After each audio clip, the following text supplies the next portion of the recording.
So, titignan natin kung makakuha tayo ng magandang deal. Tapos, ipangregalo natin next year.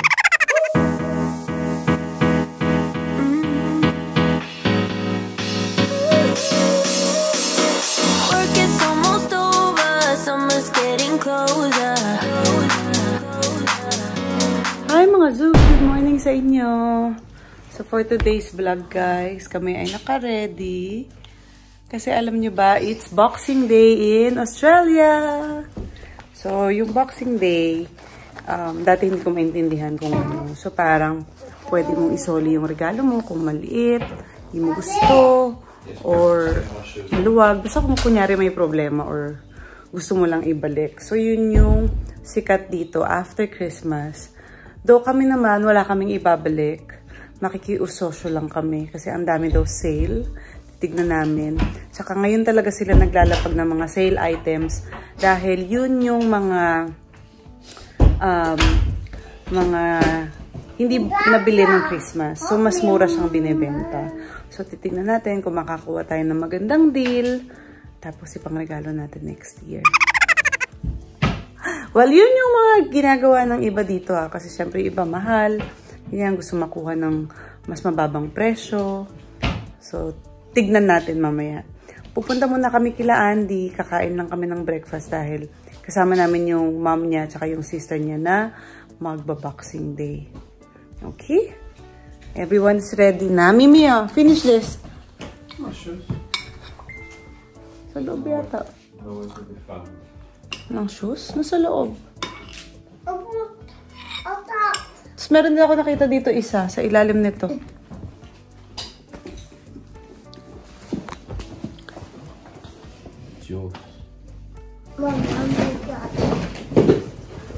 Naka-makeup yan si Ali. I did it. Nasa kotse na kami guys. On the way na kami papunta kila Andy. In my soul, in my soul, in my soul, I feel so alive. I feel so alive. I feel so alive. In my soul, in my soul, in my soul, in my soul, I feel so alive. I feel so alive. I feel so alive. In my soul, in my soul, in my soul, in my soul, in my soul, in my soul, in my soul, in my soul, in my soul, in my soul, in my soul, in my soul, in my soul, in my soul, I feel so alive. Good evening guys. All the birds are hanging out on the power lines.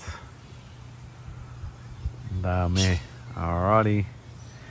We're off to the gym. Hello guys! Nandito na kami sa kotse. So ayan, natapos namin yung Boxing Day.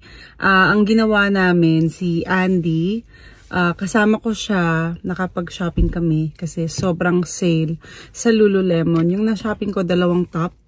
Bali 50% ko nakuha yung 2 top. So, yung mommy ni Andy, ni-replace niya ng size yung ibang regalo na nakuha niya, yung pants, tapos si Sammy din, yung jacket.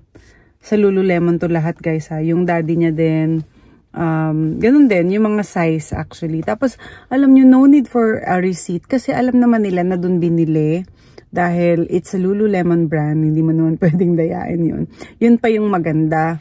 Tapos, we also went to JB Hi-Fi kasi yung regalo namin kay King na speaker para sa kanyang PS5. Hindi siya compatible, hindi siya ma-Bluetooth dun sa kanyang monitor. So, ang gagawin namin, i-replace dapat namin ng ibang item. Kaso lang, ang haba ng pila, di ba, babe? So, past like, parang 50 plus people. It's like it went like this and then parang airport. Even the guy who was working there was like, I said, is this the line? He said, oh man, crazy day. And I was like, okay. 4 o'clock na yun, diba? Yeah, and then I got stopped when I walked out. Kasi tumunog. Yeah, because here, do we have that in the Philippines where they have parang like tags and barcode, stuff? Oo. Yeah, so when you walk out the store, they have barcodes and it was beeping. So they stopped me and I said, no, I have receipt. I already paid for this. Yeah. So, alas 4 na yon ng hapon. Hanggang alas 5 lang yung mall dito, diba guys? Kaya, hindi na namin pinush. So bukas, gagawin namin, yun nga, pipila siguro kami. Sana wala nang pila bukas para magawa na namin yun. Tapos, ano ba bang ginawa natin? Yun, hinatid lang namin yung mami ni Andy. Dahil sumama nga siya sa amin. Dahil sinuli yung kay Grandad. And then now, guys, nandito kami ngayon sa gym. Sinuwerte kami na mag-gym dahil si Jaja nagpunta na sa bahay. At siya yung mag-aalaga sa mga bata. Si Mimi medyo acting up siya kasi nadapa siya kanina. So may sugat siya sa tuhod. Kaya medyo nahirapan kami talagang umalis.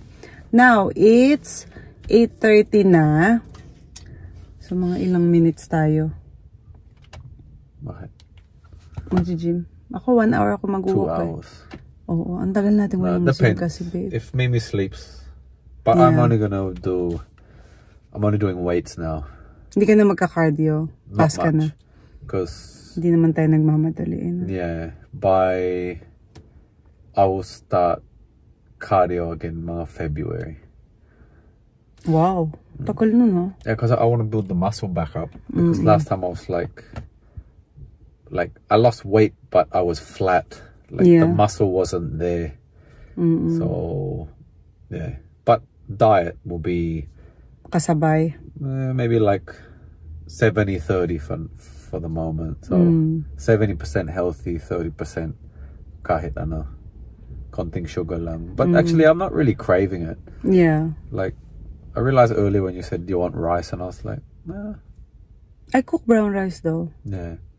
Brown But rice like, I don't miss it. natin. I thought I would.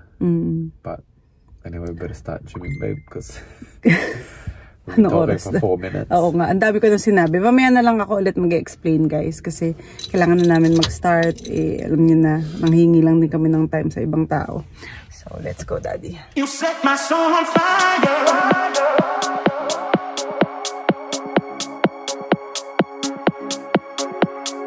Baby, you set my soul on fire.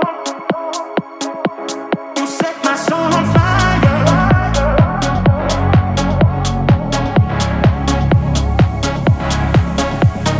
Baby, you set my soul on fire. You set my soul on fire.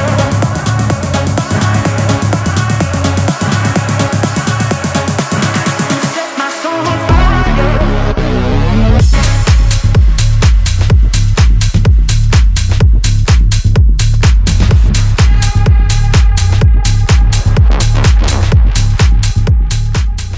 Mga Zoobs, naku, pasensya na kayo sa face ko kasi kaliligo ko lang. Tapos, naglagay na tayo ng ating night routine ng mga cream. Ayan yung itsura ko bago ako matulog. Anyways, nakita nyo naman guys, ang haba ng pila sa Boxing Day. Yung mga clothes lang ang aming napalitan. Pero yung speaker ni King hindi pa namin nagagawa dahil sobrang haba ng pila.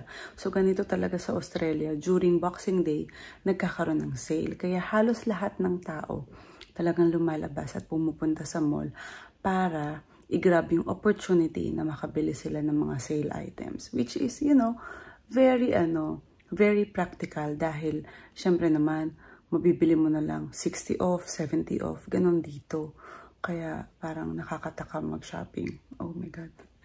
Anyway guys, ito na, i-announce ko na yung winner. Ito na sila. Congratulations po sa inyong 6 na nag-share ng aming vlog. Yung previous vlog po namin. Maraming salamat po.